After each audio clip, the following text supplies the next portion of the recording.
छुट्टियों में जो शब खून मारने की कोशिश की गई उसका बरवक्त जवाब जो है वो आज प्रेस कॉन्फ्रेंस की सूरत में इन्होंने यहाँ पे अरेंज किया, और मीडिया के दोस्तों के भी शुक्रगुजार हैं कि वो ये इस कौमी इशू के ऊपर, आइनी इशू के ऊपर आज यहाँ पे मौजूद हैं। सबसे इम्पोर्टेंट बात इसके अंदर ये है कि आर्टिकल 182 की ज़रूरत कब पेश आती है। हामिद खान साहब ने उसमें थोड़ी सी रोशनी डाली।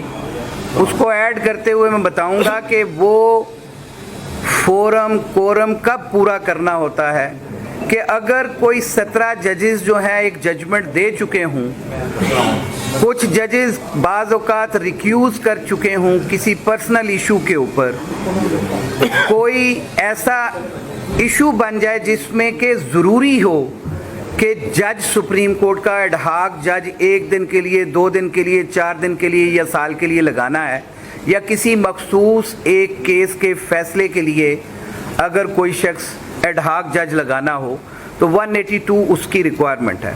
और उसकी फर्दर रिक्वायरमेंट ये भी है कि हाई कोर्ट में से एडहॉक जज के तौर पे आप ले लें जो सर्विंग जज हैं, तो फिर उनको वापस भेज दें ताकि वो गैप फिल हो जाए।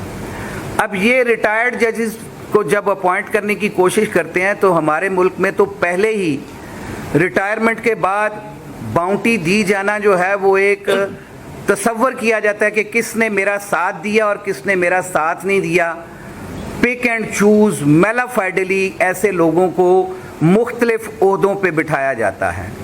अब आप पूरे पाकिस्तान में देख लें तो जितने बड़े ओहदे हैं उनमें कोई रिटायर्ड जज बैठा होगा, कोई रिटायर्ड जर्नल बैठा होगा, कोई रिटायर्ड ब्यूरोक्रेट बैठा होगा। और भाई आपने इस कौम की जो नौजवान नस्ल है उसकी तबाही निकालने का एक ठेका किया हुआ है इस गवर्नमेंट ने कि हर जगह पे रिटायर्ड लोगों को बिठाते हैं। इसकी वायलेशन है। इससे पहले एक सुप्रीम कोर्ट में जज वो हो सकता है आर्टिकल 179 के तहत जो 65 साल की उम्र तक जज रह सकता है।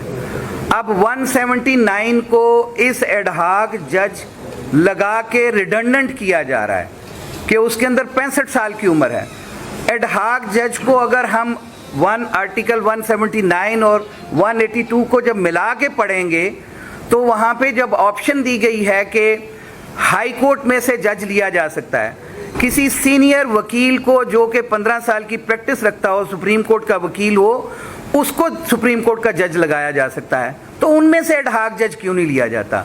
ये रिटायर्ड जजेस ने कोई क्लब बनाया हुआ है। और ख़ास तौर पे आज का चीफ जस्टिस काजी फायद ईसा ने तो देखें इस हवाले से पूरे इदारे की तबाही का ठेका उठा लिया। वो कहते हैं कि मेरी बात की नफ़ी अगर किसी ने करनी है, 13 जजेस के अंदर जब हेयरिंग चल रही थी तो आपने लाइव स्ट्रीमिंग में देखा कि किस तरह वो कोर्ट कंडक्ट की गई। और जब जजेस कोई सवाल करते थे तो जिस तरह कोई हेडमास्टर किसी बच्चे को मना करता है, इस तरह सिटिंग जजेस को मना किया जाता था कि आप सवाल ना पूछे, आप केस प्रोसीड होने दें। ये उनकी पर्सनल वेंडेटा है कि उनके खिलाफ 8-5 से एक फैसला आ गया। अब वो इस हुकूमत की आशीर्वाद हासिल करने के लिए, क्योंकि 2/3 मेजॉरिटी चाहिए थी, उन्हें अपनी मुद्दत में मुलाजमत में तोसी चाहिए थी, उन्होंने आइन में तरमीम करवाना थी, अब उसमें तो वो नाकाम हो गए। अब उसका एक नया तरीक़ाकार इख्तियार किया जा रहा है कि उस जजमेंट को सेटिस्फाइड करवाने के लिए ये रिटायर्ड जजेस रख के उनसे अपनी मर्जी का को फैसला लेना चाहिए। उनकी अपनी जजमेंट मौजूद है कि रिव्यू में सिर्फ वही जजेस बैठेंगे। हामिद खान साहब बैठे हैं। जब हमने कहा कि रिव्यू पिटीशन हमारी लगा दी जाए, ये बल्ले वाले केस में जब उन्होंने हमारा बल्ला छीना था, तो कहते हैं वो एक जज बीमार हैं जिन्होंने ये जजमेंट लिखी थी, इसलिए हम वो रिव्यू लगा ही नहीं सकते। और आज वो तरीक़ाकार इख्तियार करने की कोशिश कर रहे हैं कि रिव्यू किसी और के पास लगा के कोई अपने मन। जब 8 जजेस ने ओपन कोर्ट में ये अनाउंस किया था with reference to all the proceeding, इस केस से अगर कोई इनिशिएट होंगी तो ये 8 जजेस सुनेंगे, तो उनके पास ही ये केस जाना है। इस तरह के भोंडी हरकतों से हमारा एक मुकद्दस इदारा है सुप्रीम कोर्ट, जो पूरे पाकिस्तान में लोगों को इंसाफ फराहम करने के लिए बनाया गया, ये लिटिगेंट्स का इदारा है जहां से लोग अपने मुकदमात का फैसला चाहते हैं। वहाँ पे ये ज़ाती लड़ाई जो है वो इन जजेस के ज़रिए लड़ना चाहती हैं। जैसे हामिद खान साहब ने कहा कि हमारा पुरज़ोर मुतालबा है उन जजेस से, और हम मशीर आलम साहब को खराज तहसीन पेश करते हैं, और मकबूल बाकर साहब के बारे में भी हमने सुना कि वो भी रिफ्यूज़ कर रहे हैं। हम उनको सलाम पेश करते हैं कि आईनी इदारे में किसी की पसंद नापसंद को और मुल्क के मारूजी हालात के मुताबिक उन्होंने अपना रिफ्यूज़ किया है। इससे हमें रे ऑफ होप मिलती है। लोग आज़ाद मनश मौजूद हैं, उन केसेस का फैसला नहीं किया जा रहा अभी। बट जैसे जुल्फ़िकार साहब ने कहा कि 24 जजेस लाहौर हाई कोर्ट में जिनका तयन बाकी है, लेकिन यहाँ पे जजेस की अपॉइंटमेंट के लिए जेसी की मीटिंग नहीं बुलाई जा रही, एडहाक 4 जज लगाने के लिए बुलाई जा रही है।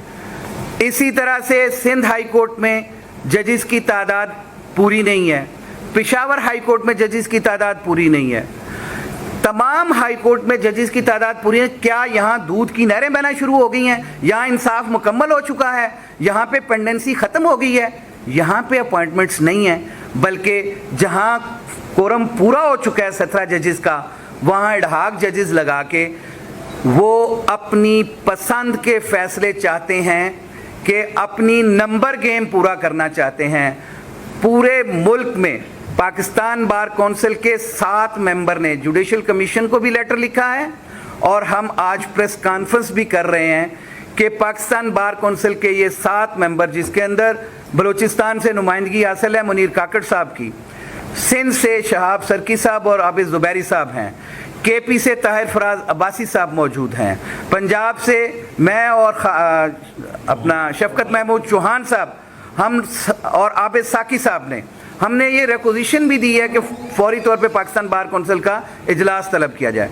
मेरी पाकिस्तान बार कौंसिल के मेंबर अख्तर हुसैन साहब से ये गुजारिश है कि जैसे उन्होंने पहले एडहॉक जजेस की अपॉइंटमेंट पे बतौर मेंबर जुडिशल कमीशन इख्तलाफ किया था, तब भी इख्तलाफ किया था, आज भी हम उनसे मुतालबा करते हैं पाकिस्तान बार कौंसिल के फोरम से वो इस बात को रिजेक्ट करें जुडिशल कमीशन के अंदर। और जुडिशल कमीशन से भी यही मुतालबा है कि इस जो प्रोग्राम है, जो काजी फायज ईसा साहब का प्रोग्राम है, इसको फेल करें और ख़त्म करें, क्योंकि इससे इस मुल्क में अनारकी फैलेगी। Thank you very much.